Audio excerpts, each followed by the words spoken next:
Good morning, ladies, and thank you so much for stopping by to listen. I really do appreciate that. I hope you guys know that. Um, this morning, pardon me, I'm a little bit tired. My words are going to get jumbled a little bit. But I want to preface this video or lesson thing by saying I am still working on this. These videos are not things that I have down pat, and I'm not sharing them with you because I'm so wise and godly. Not at all. It's quite the opposite, actually. I'm sharing these things with you because, like I said in a previous video, I feel like this is what God would have me to do. Also, because these are things that God is showing me, things that I need to work on in my own life, things that I struggle with, areas that I thought I was doing great in, but God showed me otherwise. I want to share these things with you, so if you're in the same boat I am, you can learn and grow with me. We can grow together. We serve a mighty, mighty God, and I want to serve him to the best of my ability, even if that means admitting my faults on YouTube every so often. So this thought, back to the mire, it came to me the other day when I was in the middle of a breakdown. Let me go ahead and give y'all a little bit of context here.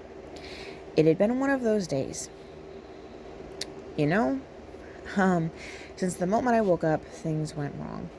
The kids woke up in cranky, whiny moods. There was fighting, crying, whining from the moment they opened their eyes. Our weather's been miserable here in Texas lately. It has been unbearably hot, and our AC can't keep up with the heat. It's not keeping our house cool enough, so we're all cranky from the heat. There are about a million other little things that happen, but you get the gist. Hot house, cranky kids, spilled coffee, the whole shebang. It was not a fun day. But about halfway through the day, I stopped, and in my anger and irritation, I said to my kids, "Why are you acting like this? What is wrong with you guys?" And it felt like someone slapped me in the face and said, "What's the matter with you? Why are you acting like this?" And I had to take a step back and examine myself. What was wrong with me? Where was my peace? Where was my joy? In reality, nothing that bad had happened. So what had me so discombobbled? Now that's when I realized it had been about 2 days since I sat down and read my Bible and prayed. Now, I had prayed at night with the kids and here and there throughout the day when I'd think of a prayer request or something. And I had listened to the Bible on YouTube, I think like just for a few minutes one morning. But I hadn't taken the time to shut myself away and read the Bible or pray. I had been too busy. My peace, my joy, my calmness, it had left me, and I desperately needed it back. In my haste to get chores done and to get the kids going for the day, to take care of our animals and everything, I had neglected the most important element of my day, Jesus. And in doing so, I was returning to the mire. Let me tell y'all, that is not a good idea. See, when we start our day with the Bible and prayer, we are building our strength. We're surrounding ourselves with the Lord and moving closer to Him. Our day may not turn out perfect. It may turn out far from perfect, but we can have a peace and a happiness that will get us through even the darkest of days. But every single day that we skip those two very important steps, when we leave the Lord behind, we start heading back to the mire. In Luke chapter 15, we see the story of the prodigal son. In verse 17, he comes to himself, he leaves the pig pen, he leaves the muck and the mire, and he returns to his father. Proverbs chapter 40, verse 2 says, He brought me up also out of an horrible pit, out of the miry clay, and set my feet upon a rock and established my goings. When we get saved, God pulls us out of the world, our soul is saved. He pulls us out of the muck and the mire, out of the filth of worldly sin, and He sets us on a rock, and in His mercy, He saves us. So why would we ever want to go back? When we skip that sacred time with the Lord and we rely on our own strength to get us through the day, we're saying, thanks for saving me, God, but I really did like that horrible pit I was in. I actually enjoyed eating with the pigs. And that may seem a bit harsh or overboard, and you may be thinking, yeah, that's not me. I just get busy sometimes. And you know what? That's totally fair. But let me put it to you this way, because this is how God put it to me, showed it to me. When you say you're too busy to read the Bible, too busy to pray, what you're really saying is, God, you are not a priority for me. God needs to be first in our lives every single day, not just when it's convenient to us. Let's look at Ruth. I absolutely love her. Her story is incredible. When I was little, it was my favorite romance story. When I was younger, I don't know, it just always intrigued me how the story plays out and how everything seems to just fit perfectly. But Ruth was a Moabite. She was a sinner from a wicked place, and like the prodigal son, she realized that was not what she wanted anymore. So she follows Naomi, and she tells her in Ruth chapter 1, verse 16 through 17, and Ruth said, "Entreat me not to leave thee, or to return from following thee. For whither thou goest, I will go, and where thou lodgest, I will lodge. Thy people shall be my people, and thy God my God. Where thou diest, will I die, and there will I be buried. So the Lord do so to me, and more also, if aught but death part thee and me." So Naomi's husband and her sons die. Ruth's husband dies. And Naomi's going back to her homeland, back to Bethlehem. And she tells her daughter-in-laws to leave. She tells them, go back to your own home, find a new husband, have a new life. And the one daughter-in-law, she's like, okay, I love you, see you later, bye. But Ruth's reply is in the verses that we just read. As a Moabite, she would have worshipped idols, but she tells Naomi, your God is now my God. She saw something different about Naomi and her God and realized it was far better than what she had. She made the decision to serve God and to leave her sinful country. We don't see a point in the entire story. We don't see a point where she decides it isn't worth it. We don't see a time where she tells Naomi, okay, I'm too busy to go work in the field today. I'm too tired. Let's find food somewhere else.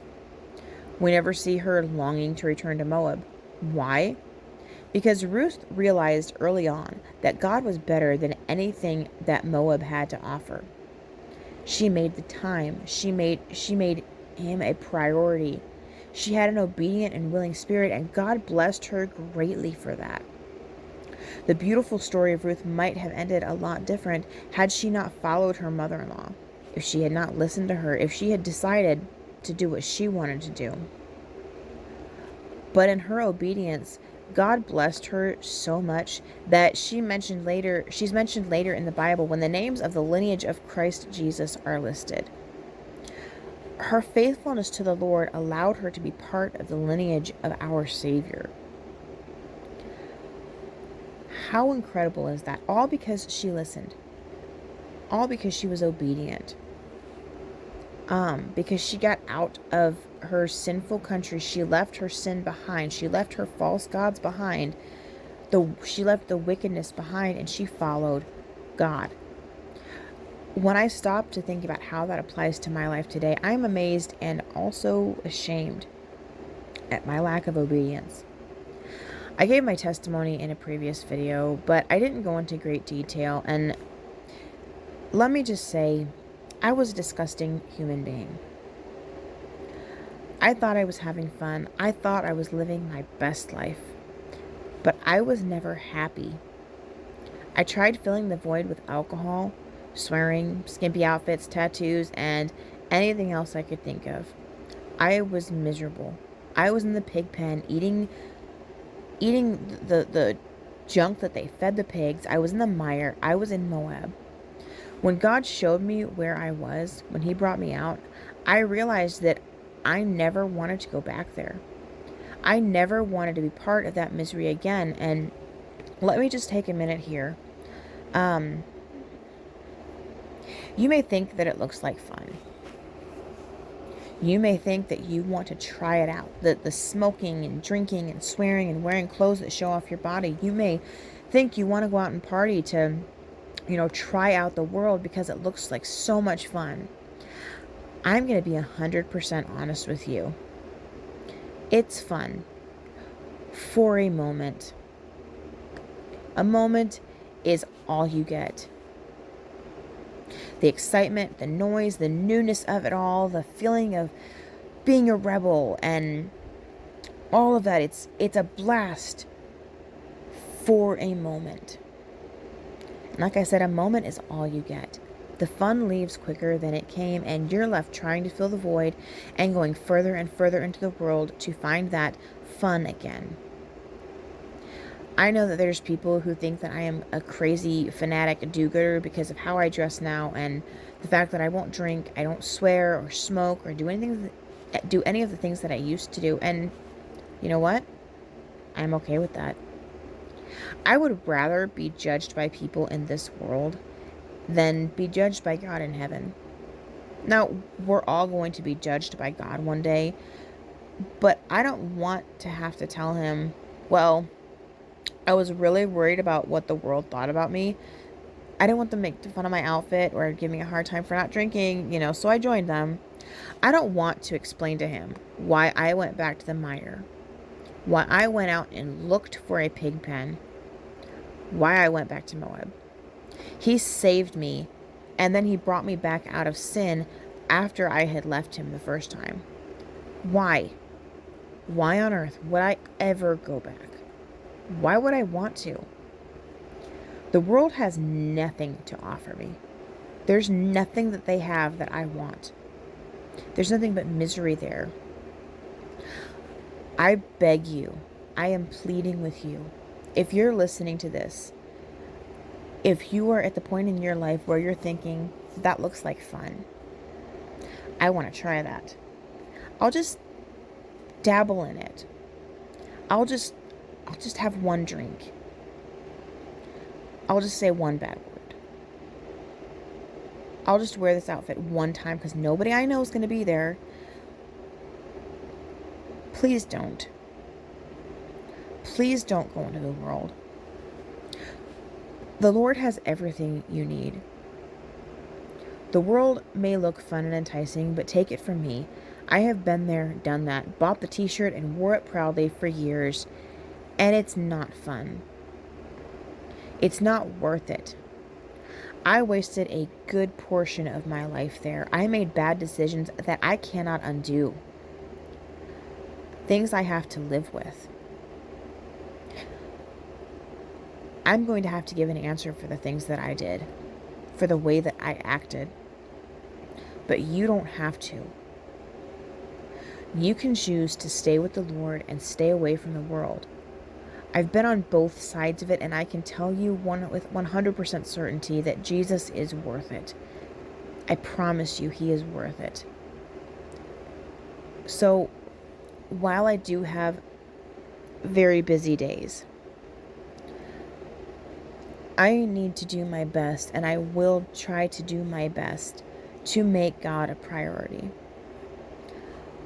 I will go to God first. I need to go to God first and then make time for everything else. I have no desire to go back to the mire. I have a desire to go to Jesus. And I know that especially sometimes young girls or young people, not just girls, but young people, or, for instance, like me, who kind of got set off by, trauma. Losing my dad kind of set me off and sent me spiraling. For everyone, it's something different. But there usually comes a point in your life, whether it's when you're a young teenager or a young adult, or whether it's because of some sort of uh, traumatic incident that happened, there comes a point in time in your life when you think it wouldn't be that bad if I just kind of peeked at the world for a minute. If I'll go for 5 minutes and then I'll come back. Just 5 minutes. It's a decision. It is 100% a conscious decision. Especially when you are saved. If you're not saved, then salvation is what you need. If you are not saved and you're in the world, you don't need to come back to Christ. You need to come to Christ for the first time. Salvation is what you need. But if you're already saved and you're at that point in your life where you're being tempted by the world and thinking, oh, I can have one drink. It's just one drink. Nobody's going to know. Nobody's going to know. I'll just have one drink over here in the corner where nobody can see me, and it'll be fine. I'll wear this outfit out because nobody that I know is going to be there, so it'll be fine. Nobody's going to see me. Oh, well, everybody here is swearing, so I can say a few words because nobody's even going to notice if I swear a little bit here at work. I mean, nobody that I know that I know from church is here. It's just people that I work with, and they're not going to care. They're actually cheering me on. They're pushing me to swear. They're pushing me to drink. They're pushing me to buy this skimpy outfit or whatever the case might be. I beg of you to please resist, because I never believed it. My dad told me for years and I never believed him. I always thought that he was just trying to keep me from having fun. But he said, the first step is the hardest. Because that first step into the world, I shouldn't do this. There's always that voice in the back of your head saying, don't go there. Don't do this. Don't take that drink. Don't smoke that cigarette. Don't wear these clothes. You've been taught better. You've been brought up better. This goes against the Bible. That's the hardest step, that first step. He said, but after that first step, it's all downhill. It gets easier and easier and easier because you get calloused to that sin and it doesn't affect you anymore. You won't be happy. You'll be miserable. But it will be so easy for you to sin. It'll become more and more easy for you to ignore God's voice telling you, hey, don't do that. Hey, come back to me. There's that point where you cross that threshold into the world, where you make that conscious decision to, okay, I will have one drink. Okay, I will say that one swear word. I will wear this outfit. And I'm just using these as examples because these are a few things that I struggled with. But you make that conscious decision to do whatever that sin is the first time. And then it gets easier and easier and easier. And pretty soon it's not even a thought. It's just, sure, why not? Sure, I'll do that. Sure, I'll go here. I'll wear that. I'll say that. I'll drink that. I'll try that.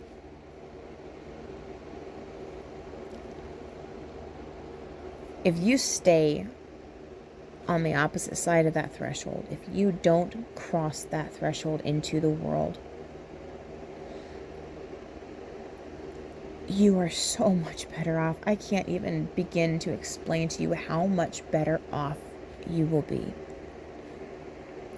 And let me just throw this out there.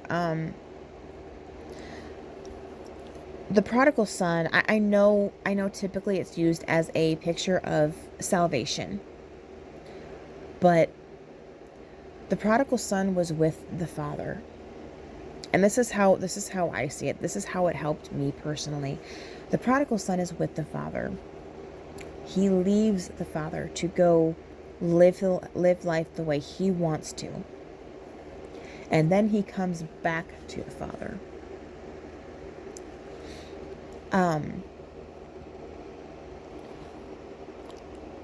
He doesn't have, he came back to the father. Yes, but things are not the same as they were before he left. One, his father already gave him his inheritance. So he doesn't have his inheritance anymore. He spent it. He lost it. He wasted it. Two, the relationship that he had with his brother is seriously, seriously damaged, possibly beyond repair. He came back with the mindset, with the right mindset. I'm no longer worthy to be called your son. Make me as one of your hired servants.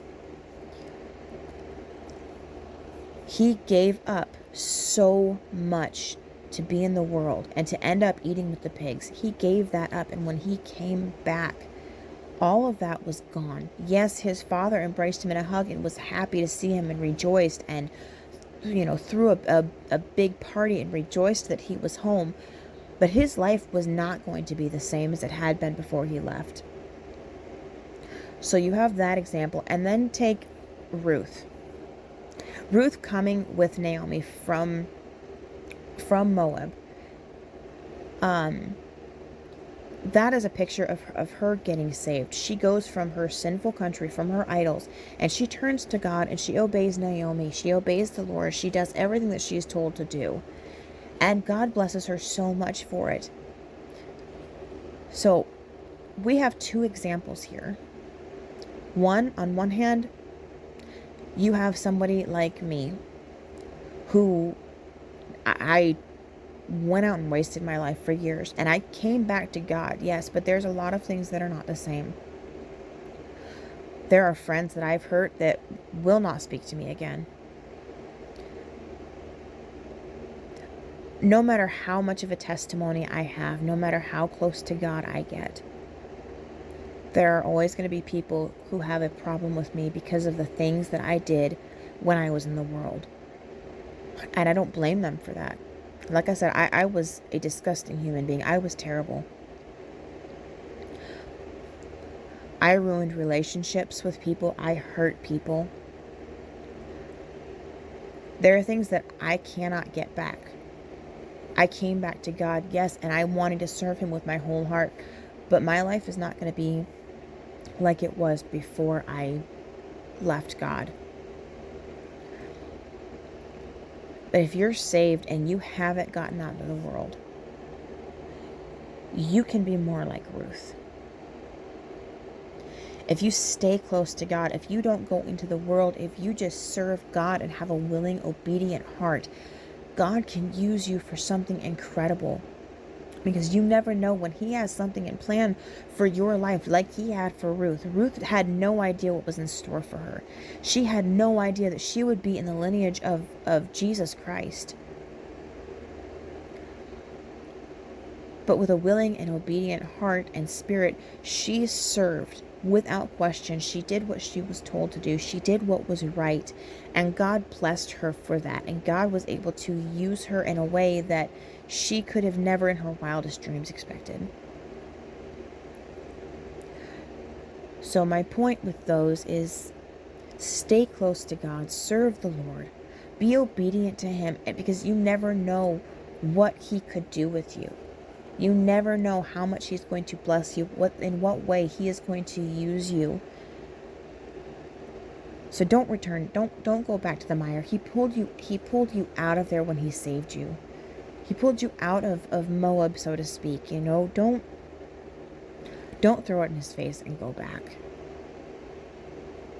Stay out of the pig pen. Stay out of the mire. Just serve God. Like I said, I have no desire to go back there.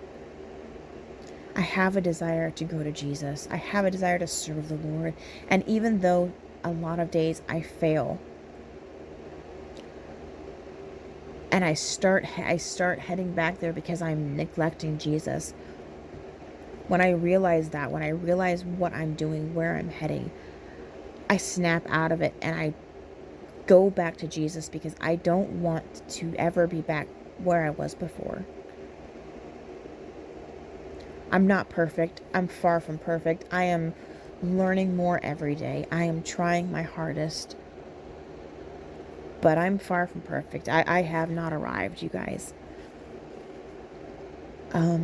This is, like I said, it's something that I struggle with a little bit because I am very busy. I have a very busy, crazy, hectic life that I absolutely love, but there's some days that I miss my Bible reading and I miss prayer, and it shows. I feel it. I feel it, you guys. So making a priority, making God a priority, makes my day go better. Well, that's all I've got for today. I hope that this helped you. I hope it was something that you needed to hear. And if it was, please leave a comment. I would love to hear some feedback from you. If this is something that you think that there's somebody in your life that needs to hear this, please go ahead and share this. Anyways, this is what God gave me. This is something that God showed me that something that I need to work on in my life is staying close to God and not returning to the mire, not going back to the mire. So again, I hope this helped you today. I hope you all have a wonderful day, and I will see you next time. Goodbye and God bless.